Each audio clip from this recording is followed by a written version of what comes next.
सभी दोस्तों को नमस्कार, जय श्री राम। मेरे यूट्यूब चैनल कॉन्सेप्ट हंट में आपका एक बार फिर से स्वागत है। क्लास 12 फिजिक्स चैप्टर 1 आज ही हम थर्ड लेक्चर प्रेजेंट कर रहे हैं। तो इसमें देख लेते हैं आज क्या क्या टॉपिक्स हम आप कवर करेंगे। तो सबसे पहले हम बात करेंगे इलेक्ट्रिक फील्ड के बारे में। Then we shall discuss about electric field due to a point charge, then electric field due to a system of point charges, properties of electric lines of force, then electric field lines for charged plane conductor, then electric field strength and density of lines of force, and finally we shall discuss about electric field due to continuous charge distribution. Okay, तो ये देखिए पहले हम बात करें electric field के बारे में। तो इलेक्ट्रिक फील्ड क्या है? तो basically the electric field is at any point is defined as the electrostatic force per unit test charge acting on a vanishingly small positive test charge placed at that particular point. For example, E is equal to F upon Q naught, where Q naught is test charge. जैसे आप देख सकते हैं अगर Q not बहुत छोटा है, Q not is infinitesimally small, then E is equal to limit Q not tends to 0 F upon Q not. तो यहाँ पर आपको एक चीज ध्यान रखिए कि electric field is a vector quantity whose direction is same as that of force exerted on a positive charge test. Okay, and as you can see here, यहाँ पर देखिए एक सोर्स चार्ज है हमारे पास which is sufficiently large and test charge is sufficiently small। तो यहाँ पर देखिए मतलब ये जो आपका टेस्ट चार्ज है which is minute charge so that it does not affect the field created by source charge. तो यहाँ पर दो तरीके के चार्जेस हैं। तो यहाँ पर जैसे फॉर एग्जांपल जैसे हम कहते हैं प्लस क्यू और माइनस क्यू है, तो यहाँ पर फील्ड जो होती है वो आपकी फोर्स के डायरेक्शन में होती है। ओके, और माइनस के केस में फील्ड जो होती है वो टुवर्ड्स नेगेटिव चार्ज होती है। ओके, नेक्स्ट देख लेते हैं electric field due two point charge. अब देखिए यहाँ पर एक छोटा सा डेरिवेशन है, जैसे कि यहाँ पे आप देख सकते हैं यहाँ पर दो चार्जेस हैं, one is source charge placed at point O and another is test charge placed at point P. इनके बीच का डिस्टेंस हमने आर से दिखाया है, where R is a vector quantity. Okay, distance है यहाँ पर। तो यहाँ पर फोर्स निकालना है, क्योंकि ये क्यू नॉट को आपने टेस्ट चार्ज माना है, पॉजिटिव चार्ज है, तो यहाँ पर जो फोर्स का डायरेक्शन होगा अभी होगा, बिकॉज दोनों चार्जेस आपके लाइक नेचर के हैं। तो इस केस में क्या हो जाएगा, फोर्स होगा, force on Q naught is equal to F, which is 1 upon 4 pi epsilon naught Q into Q naught upon R square in the direction of R, means R cap। ये आपका एक vector है, ठीक है, जिसके direction force आपको दिखाया गया है। तो electric field due to Q क्या होगा यहाँ पर, E is equal to F upon Q is equal to 1 upon 4 pi epsilon naught Q upon R square in the direction of R cap। Magnitude अगर यहाँ पर निकालेंगे इसका, तो मैग्नीट्यूड हो जाएगा आपका, ये देखिए E is equal to 1 upon 4 pi epsilon naught Q upon R square। Next देख लेते हैं कि यहाँ पर जो इंपॉर्टेंट चीज है, E is proportional to 1 upon are square है। ओके, स्फेरिकली सिमेट्रिक होती है, यहाँ पर देख सकते हैं हम, ये जो स्फेरिकली सिमेट्रिक है, रेडियल फील्ड इसको बोलते हैं, ठीक है, जो पॉइंट चार्ज की वजह से बनेगी। और ये ई की वैल्यू हो जाएगी 1 upon 4 pi epsilon naught Q upon R cube into R. ये वेक्टर फॉर्म हो गया, क्योंकि अगर आप केयर वेक्टर आर वेक्टर को निकालेंगे, यूनिट वेक्टर जो होता है वो वेक्टर अपॉन वेक्टर का मैग्नीट्यूड, तो यहाँ पर जो हो जाएगा आर अपॉन क्यूब। ठीक, तो यहाँ पर एक चीज यहाँ ध्यान देने की है। अब देखिए एक छोटा सा क्वेश्चन कर लेते हैं। Question is a point charge Q is placed eight a point A which is at origin, calculate the electric field at B in vector form।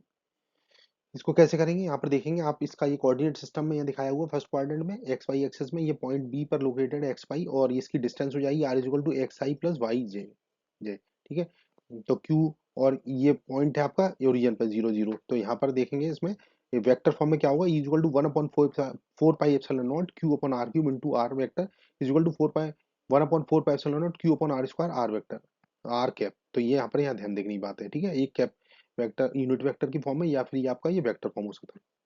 Position vector are क्या होगा, जो ए बी का vector होगा basically that is r vector is equal to x I plus Y j. ठीक, तो ये R की value हो जाएगी मॉड आर जो होगा under root X square plus Y square के बराबर हो जाएगा। अब यहाँ से ई क्या आ जाएगा, ई की वैल्यू आएगी 1/4 pi epsilon naught Q upon, ये आर की जगह वैल्यू रख दी हमने, X square plus Y square की power 3/2 bracket X I bar cap plus Y J cap. तो ये आंसर हो गया, ठीक है। तो इसको हम इस तरीके से दिखा सकते हैं, जैसे आप देख सकते हैं यहाँ पर ये कैलकुलेशन अलग से भी मैंने दिखा रखा है, तो आप इस तरीके से भी इसको कर सकते हैं। मीन्स के को हमने जो लिया 1/4 पे एप्सिलॉन नॉट रख दिया है, तो यहाँ पर ये ई की वैल्यू के Q upon under root X square plus Y square का क्यूब और एक्स आई प्लस वाई जे, इस तरह से सॉल्व करेंगे तो ये आंसर फाइनली आपका इस तरीके से आ जाएगा। ओके, तो ये आपका नेक्स्ट प्रॉब्लम एक और देख लेते हैं। जैसे कि a point charge of 0.009 microcoulomb is placed at origin, calculate the intensity of electric field due to this point charge at point √2, √7, 0 metre. ठीक है, तो इसको किस तरीके से करेंगे, एक्स जो ये कोऑर्डिनेट दे सकते हैं एक्स वाई जेड, तो ई की वैल्यू हो जाएगी 1/4 pi epsilon naught Q upon are Q into R vector. तो यहाँ पर आर वेक्टर क्या हो जाएगा, चूंकि तीनों कोऑर्डिनेट्स हैं तो ये 3D वाला पॉइंट हो गया, तो एक्स आई cap plus Y J cap plus Z के कैप। तो यहाँ से यहाँ पे इसको सॉल्व करेंगे, एक्स वाई जेड कोऑर्डिनेट्स की वैल्यू रखेंगे, आपके पास आर वेक्टर की वैल्यू आ जाएगी √2i plus 7j, because Z component zero, तो आर की मॉडुलस और वो निकाल लेंगे आप, ठीक है, मॉडुलस निकालेंगे तो आर क्या मॉडुलस आ जाएगा √2² प्लस √7 का होल स्क्वायर का होल रूट, तो ये आ जाएगा √9 विच इज 3। तो ई की वैल्यू यहाँ से रख दीजिए, इस फॉर्मूले में रखेंगे तो ई की वैल्यू आप रखेंगे तो 9 × 10⁻⁹ into 0.009 into 10⁻⁶ into √2i cap plus √7 j cap upon 3 का क्यूब। तो this comes out to be 3√2i cap plus 3√7 j cap. तो यहाँ पर ई की वैल्यू आ जाएगी finally 3√2i plus 3√7 j newton per coulomb. तो ये आंसर हो गया आपका, ठीक। अब देख लेते हैं next, electric field due to a system of point charges. The electric field at any point due to a group of charges is equal to the vector sum of the electric fields produced by each charge individually at that point when all other charges are assumed to be absent. Hence, the electric field at point P due to the system of charges n charges क्या होगा, total sum हो जाएगा, ठीक है। ये superposition principle हो गया, vector is equal to vector E one plus vector E two plus up to so on up to vector E n. तो जितने भी चार्ज होंगे सबका वेक्टर सम ले लेंगे, ठीक है। तो यहाँ पर ये देख सकते हैं, जैसे यहाँ पर दो Q1 और Q2 दो चार्जेस रखे हैं, उनकी वजह से पॉइंट P पर क्या होगा, तो Q1 की वजह से चार्ज P पर पॉइंट पर ये आपका फील्ड बनेगी E1, और Q2 की वजह से E2 होगी, ठीक है। तो इस तरीके से E1 और E2 का वेक्टर सम जो आएगा नेट P पॉइंट पर आपका ये वैल्यू आ जाएगी, ठीक है। इसको थोड़ा सा ये देखिए, इधर भी यहाँ डायग्राम से देख सकते हैं, तो एक्स और वाई एक्सेस के बीच में यहाँ पर पॉइंट P पर आपका एक चार्ज आएगा, उसका पोजीशन वेक्टर आप देख सकते हैं, ये देखिए आर से वेक्टर बना हुआ है। तो इस तरीके से दोनों का रिजल्टेंट पैरेललोग्राम से बना के आप इसको फाइनली इसकी वैल्यू कैलकुलेट कर सकते हैं। अगर यहाँ पर चार्जेस दो से ज्यादा है तो उस केस में वेक्टर्स ज्यादा हो जाएंगे, so that accordingly you can calculate the value of electric field due to system of point charges. अब एक क्वेश्चन देख लेते हैं, two point charges of +16 microcoulomb and -9 microcoulomb are placed at 8 centimeter apart in air. Determine the position of the point at which the resultant field is 0. तो देखिए यहाँ पर क्या करना है, हमने एक डायग्राम बना दिया, ठीक है। ए और बी, इनके बीच का डिस्टेंस 8 सेंटीमीटर है, ठीक है। ये दोनों चार्जेस रखे हुए हैं, जैसा कि हम जानते हैं कि दोनों की फील्ड का डायरेक्शन, अगर मैं मान लीजिए थोड़ी देर के लिए मानता हूँ एट पी, जैसे मैंने लिखा E1 प्लस E2 की वैल्यू 0 होगी, जैसा हम क्वेश्चन में वो डिमांड करता है, ठीक है, रिजल्टेंट। तो उसके लिए क्या होगा, अगर मैं पॉइंट पी को लेता हूँ ए और बी के बीच में कहीं पे एक्सियल पॉइंट पे, तो यहाँ पर एक्स डिस्टेंस पे ले लेता हूँ पी को, तो ये हो जाएगा जो बी से इसका डिस्टेंस 8 - x हो जाएगा, सिंपल, ठीक है। तो यहाँ पर की Q1 is equal to +16 microcoulomb और Q2 की वैल्यू -9 माइक्रोकूलम है। तो अगर यहाँ पर हमने P पॉइंट पे, if you are putting P at positive charge, then the field direction away from A. Similarly for plus Q, this field is towards B point for Q2 charge. तो यहाँ इस तरीके से आप अगर इसको कैलकुलेट करेंगे, तो जैसे हम फील्ड का फॉर्मूला जानते हैं के 1/4 pi epsilon naught Q1 Q upon are square. तो यहाँ पर देखिए के रख दिया, के इंटू 16 इंटू 10⁻⁻6, मतलब ये वाला चार्ज जो है इसकी वजह से ये आ रही है ये फील्ड, ठीक है। तो ये वैल्यू कितनी आ जाएगी, ये वैल्यू आ जाएगी आपकी के into 16 into 10⁻⁻6 upon x into 10⁻⁻2 का होल स्क्वायर, प्लस ये नेक्स्ट वाला चार्ज जो है आपका जो -9 माइक्रोकूलम है, तो के इंटू -9 इंटू 10⁻⁻6, ये 8 - x इंटू 10⁻⁻2 का होल स्क्वायर। तो इसका नेट रिजल्टेंट आपका 0 हो जाएगा, ठीक। तो अब यहाँ पर ये इसको सॉल्व करेंगे तो आपके पास ये वैल्यू आ जाएगी, ये देखिए आप यहाँ पे वैल्यू आ गई आपकी 16/x² इक्वल टू 9/8 - x का whole square. If you are solving this, you are getting two values of x, one is x equal to 32.7 centimetre, other is simply 32 centimetre. अब यहाँ जो बात इंपॉर्टेंट देखने की वो ये कि eight x is equal to 32/7 which is 4.57 centimeter, both E1 and E2 will be in the same direction, that is E net not equal to 0, क्योंकि E1 और E2 सेम डायरेक्शन में बीच में है ना, क्योंकि 8 सेंटीमीटर है ना ये टोटल दोनों का डिस्टेंस। तो बीच में इस पॉइंट पर ये आपका बैलेंस कंडीशन वेरीफाई नहीं हो रही है, तो हम सेकंड केस ले सकते हैं x की वैल्यू 32 सेंटीमीटर, मतलब which is outside this system. तो इस लाइन पे आगे 32 सेंटीमीटर की दूरी पर फील्ड 0 होगी, क्योंकि वहां पर क्या होगा, दोनों फील्ड अपोजिट डायरेक्शन में हो जाएंगी। So that is electric field is 0 at this point and 30 centimetre to the right of the +16 microcoulomb. तो ये आपका आंसर हो गया। अब ठीक है, नेक्स्ट देख लेते हैं, एक क्वेश्चन और करते हैं। Calculate the electric field at origin due to infinite number of charges as shown in figure A and B. अब देखिए यहाँ पर दो चार्जेस दे रखा है, फिगर ए और बी, दो सेटअप दे रखे हैं, ठीक है। ये ओ है, यहाँ से कई सारे चार्जेस रखे हैं, एन चार्जेस है, मतलब इनफाइनाइट सिस्टम लगा हुआ है यहाँ पर। तो पहले फिगर में क्या दिखाया है, ओ पॉइंट से 1 सेंटीमीटर की दूरी पे है, फिर 2 है, फिर 4 है, up to so on, up to infinity. Second वाले केस में क्या है, वो ओ पॉइंट से हम 1 पे ले रहे हैं, फिर माइनस माइनस क्यू है, फिर प्लस है, फिर माइनस, इस तरीके से आपकी ये ऑल्टरनेट प्लस माइनस चार्जेस हैं। तो हमें क्या करेंगे, फॉर ए सिस्टम ए, अगर सिस्टम ए निकालेंगे तो ई नॉट की वैल्यू जाएगी k q bracket 1/1 plus 1/4 plus 1/16 plus up to so on up to infinity, ठीक है। तो एक तरह का ये ज्योमेट्रिक प्रोग्रेशन बन जाएगा, जैसे कि आप देख सकते हैं, क्योंकि डिस्टेंसेस उस तरीके से दे रखी है, तो हमारे पास ये आपका ये ज्योमेट्रिक प्रोग्रेशन आ जाएगा। तो एस इन्फिनिटी, इसका सम क्या हुआ, 1 a/1 - r, where mod are, मतलब ये जो उनका कॉमन रेशो है वो चूंकि 1 से कम है, तो you can say this a is equal to, sorry, s infinity is equal to a upon 1 minus r, तो you are getting e naught is equal to k cube 1/1 minus 1/4, because r की value यहाँ पर कितनी है, r की value 1/4 के बराबर है, तो यहाँ से आ जाएगा हमका answer 4k into Q upon 3। तो ये आपका आंसर आ गया। सेकंड वाले सिस्टम के लिए देखिए, E naught is equal to k q 1/1 minus 1/4 plus 1/16 minus up to 1, मतलब ये ऑल्टरनेट प्लस माइनस आएंगे, तो उस केस में जीपी बनेगी यहाँ पर भी जीपी आएगी, लेकिन फर्क क्या है, यहाँ पर ए की वैल्यू 1 है और आर की वैल्यू -1/4 है। तो आपका अकॉर्डिंगली आंसर आएगा ई naught is equal to k q 1/1 minus -1/4, so that you are getting k 4 times k Q upon 5। तो this is the value of E not for second system, ठीक है। तो ये आपका हो गया second question.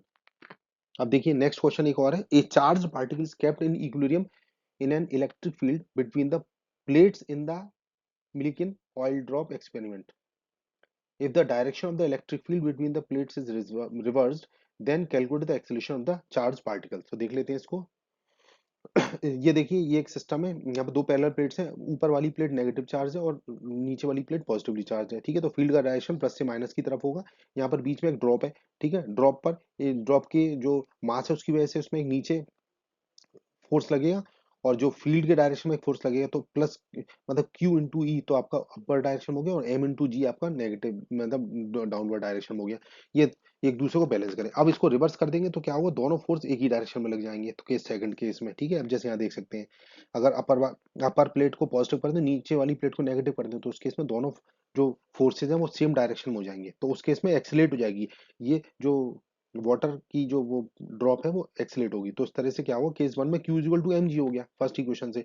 Now net force in case second क्या हुआ, नेट फोर्स उस केस में क्या हुआ, F is equal to mg plus q, क्योंकि दोनों सेम डायरेक्शन में तो दोनों ऐड हो जाएंगे। तो F is equal to m होता है, एक्सेलेरेशन जो होगा वो mg प्लस क्यू के बराबर होगा। तो यहाँ पर इसको सॉल्व करेंगे, you are getting a is equal to 2g। तो इसका आंसर हो जाएगा a is equal to 2g। Simple but important question, ये इंपॉर्टेंट क्वेश्चन है, ठीक है। नेक्स्ट देखते हैं, इलेक्ट्रिक लाइंस ऑफ फोर्स। अब देखिए, इलेक्ट्रिक लाइंस ऑफ फोर्स एक इमेजिनरी लाइंस फोर्स होती हैं, ये एक्चुअल में एग्जिस्ट नहीं करती, लेकिन हम अपनी स्टडी की कन्वीनियंस के लिए कुछ इलेक्ट्रिक लाइंस फोर्स के कुछ पोस्टुलेट्स और कुछ एजम्पशंस को हम डिस्कस करते हैं। तो पहला देख लेते हैं, an electric line of force may be defined as the curve along which a small positive charge would tend to move when free to do so in an electric field, and the tangent to which at any point gives the direction of the electric field at that point। मतलब किसी भी point पर आप electric field का direction है, तो उस line उस पॉइंट पर आप टेंजेंट ड्रॉ कर देते हैं। जैसा कि हम देखते हैं ये कर्व्ड पार्ट है, तो यहाँ पे किसी भी पॉइंट पे आपका जो इलेक्ट्रिक फील्ड होगी उस पॉइंट पर टेंजेंट होगा, ठीक। तो यहाँ पर जो इंपॉर्टेंट बात है कि line of forces do not really exist, जैसा मैंने आपको बताया, they are imaginary, yet the concept of the line of force is very useful, क्योंकि अपनी कैलकुलेशन को सिंपल करने के लिए माइकल फैराडे ने इन लाइंस का कंसेप्ट दिया था, ठीक है। तो for the Michael Faraday give simple explanations for many of his discoveries in electricity and magnetism in terms of such lines of force.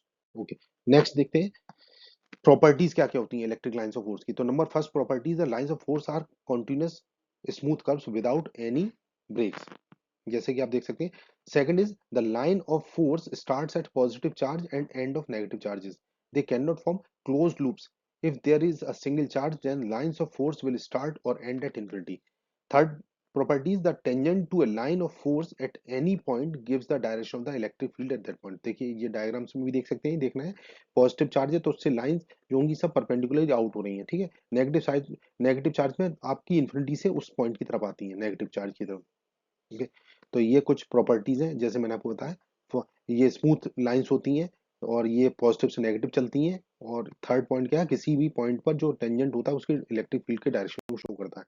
Next property is no two lines of force can cross each other, जैसे कि आप देख सकते हैं उसका reason क्या है, अगर एक ही पॉइंट पर क्रॉस करेंगे तो वहां पर दो डायरेक्शन होंगे विच इज नॉट पॉसिबल। तो इफ दे इंटरसेक्ट, सपोज अगर वो दोनों इंटरसेक्ट करती हैं, then there will be two tangents at the point of intersection, जैसा कि फिगर में देख सकते हैं आप, and hence two direction of the electric field at the same point which is not possible. ठीक है, नेक्स्ट देख लेते हैं। Fifth point is the lines of force are always normal to the surface of conductor on which the charges are in equilibrium। तो जैसे कि देखिए ये डायग्राम में देख सकते हैं, ये यहाँ पर ये इस पर्टिकुलर ये कंडक्टर के मतलब किसी भी पॉइंट पर परपेंडिकुलर होती है। उसका रीजन क्या है, if the lines of force are not normal to the conductor the component of field parallel to the surface. ये देखिए पैरेलल कंपोनेंट की अगर नॉर्मल नहीं होगा तो उसके दो कंपोनेंट्स हो जाएंगे, तो जो पैरेलल कंपोनेंट होगा सरफेस के would cause the electrons to move and would set up a current on the surface but no current flows in the equilibrium condition। क्योंकि आपके चार्ज स्टेशनरी है इसलिए फील्ड हमेशा करंट पर जो कंडक्टर का सर्फेस है उसके परपेंडिकुलर होती है। Next properties, sixth properties, the lines of force have a tendency to contract lengthwise, this explains attraction between the unlike charges। जैसे कि आप देख सकते हैं, देखिए ये देखिए प्लस और माइनस के बीच में जो लाइन, ये जो लाइन से कॉन्ट्रैक्ट करती है इसलिए इनमें अट्रैक्शन होता है।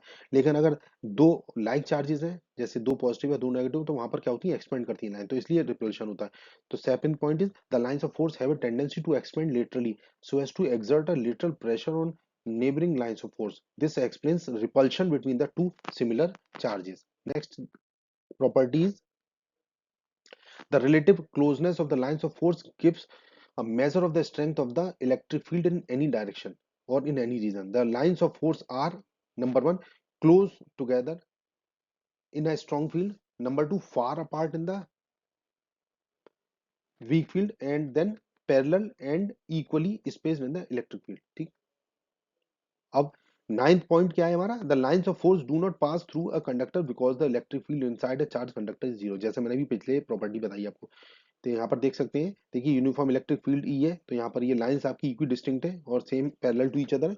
यहाँ पर देखिए सेकंड वाले केस में क्या है, कंडक्टर, तो यहाँ पर कंडक्टर के परपेंडिकुलर लाइन जा रही है, देख रहे हैं, ये इनसाइड तो फील्ड जीरो होती है, तो यहाँ पर यहाँ तीन केसेस हैं, तो यहाँ पर एक केस गलत है, बाकी ठीक है। देखिए ये कंडक्टर के परपेंडिकुलर होती है, सरफेस के परपेंडिकुलर होगी। अब जब किसी एंगल पे आ रहा है तो उसके परपेंडिकुलर आपका ये इसमें एंटर करती है और बाहर निकलेगी भी आपकी परपेंडिकुलर, तो ये इंपॉर्टेंट बात है यहाँ पर।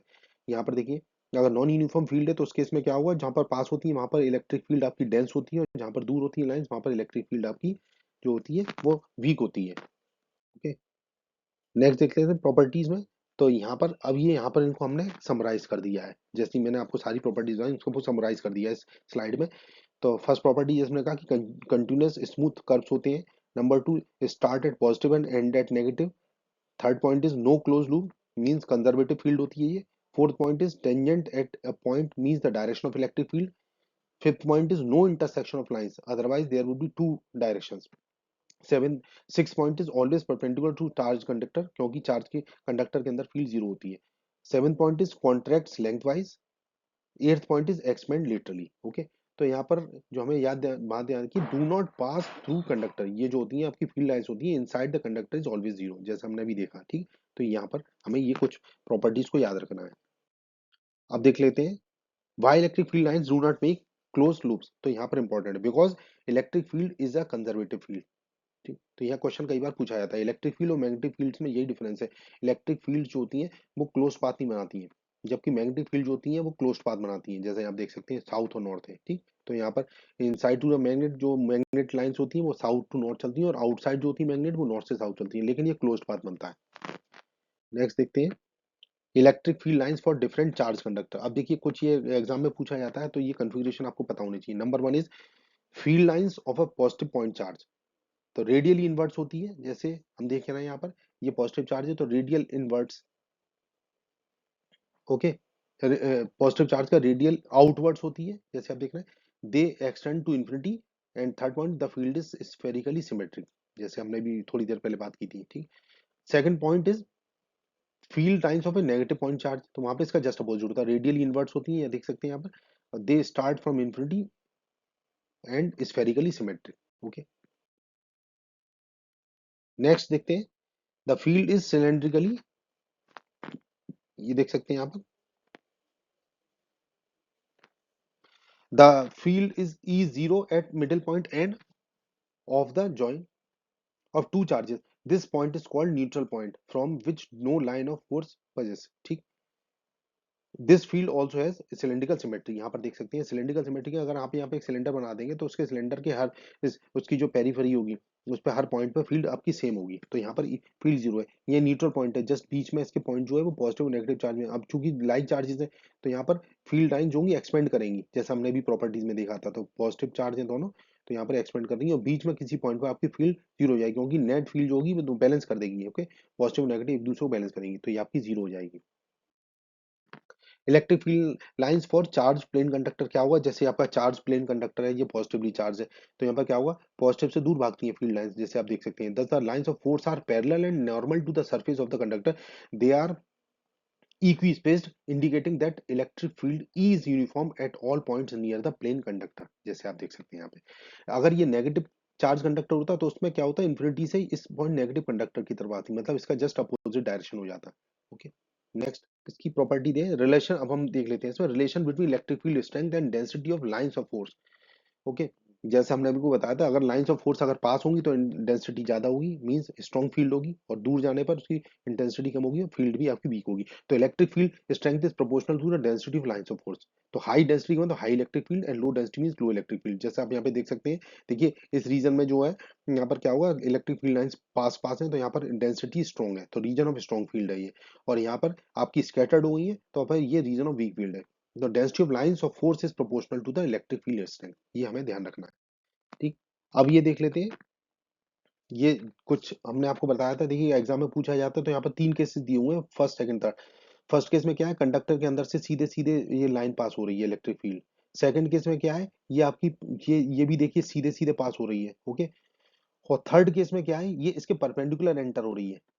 ठीक, और ये परपेंडिकुलर ही आउट हो रही है। ठीक, तो यहाँ पर जो तीनों में एक सही है और बाकी दो गलत है। तो देखिए फर्स्ट वाले में रॉन्ग क्या है कि साइड फील्ड दिखाई गई है, जो कि पॉसिबल नहीं है। सेकंड वाले केस में क्या है कि यहाँ पर ये परपेंडिकुलर इसके एंटर नहीं कर रही है सेकंड वाले केस में, तो ये भी गलत हो गया। थर्ड वाले केस हमारा सही है, क्योंकि फील्ड लाइंस कैसे भी आ रही है बाहर से, लेकिन यहाँ पर इसके सरफेस के परपेंडिकुलर एंटर करनी है। थोड़ी सी देखिए ये इसके परपेंडिकुलर हो गई है और परपेंडिकुलर ही आउट हो रही है, तो कंडक्टर के अंदर ही पहचाना है। तो ये आपको ये ध्यान रखना चाहिए जी।